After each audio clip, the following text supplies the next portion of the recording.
Apple только что выпустила iOS 26.3 Beta 3. И тут есть момент, от которого у Купертино явно дрогнула рука.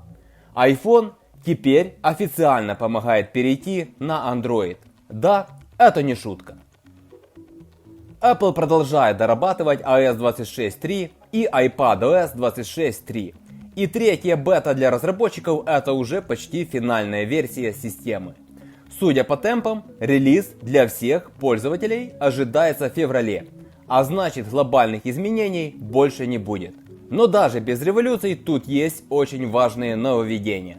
Друзья, всем привет, с вами IT-Dog. Ну что ж, давайте разберем iOS 26.3 Beta 3. Но прежде чем начать, буду благодарен, если поддержите меня лайком и нажмете на колокольчик под этим видео. Ну что ж, усаживайтесь поудобнее и поехали. Самое неожиданное изменение iOS 26.3 — это встроенный инструмент переноса данных с iPhone на Android. Теперь перенос запускается прямо во время первой настройки устройства, без установки отдельных приложений. Поддерживается передача фотографий, сообщений, заметок, приложений, паролей, номера телефона и других данных. Apple почти не рекламирует эту функцию, но сам факт ее появления — это важный сигнал. Переход между экосистемами больше не табу.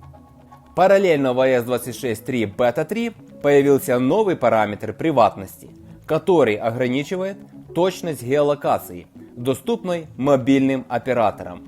С включенной настройкой оператор больше не видит точный адрес устройства, только примерный район.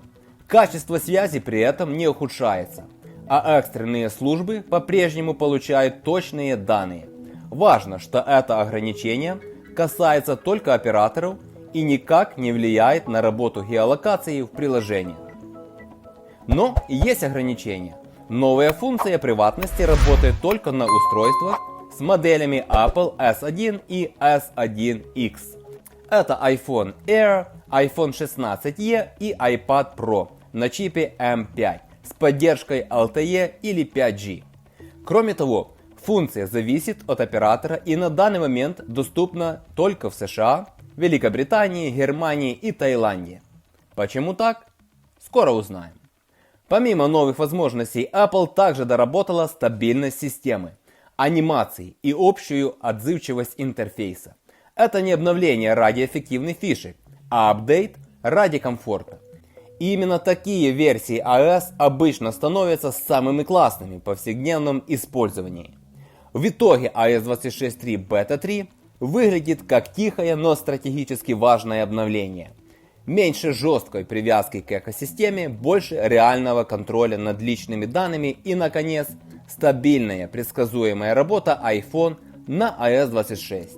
Друзья, если хотите узнать, как установить iOS 26.3 Beta уже сейчас и стоит ли это делать, пишите в комментариях. А также поддержите меня лайком и нажмите на колокольчик под этим видео. Буду благодарен. А если вас интересуют самые крутые обои на свой iPhone или Android, загляните в наш Telegram, ссылочка в описании. На этом все. С вами был IT-Dog. Всем желаю удачи и пока-пока.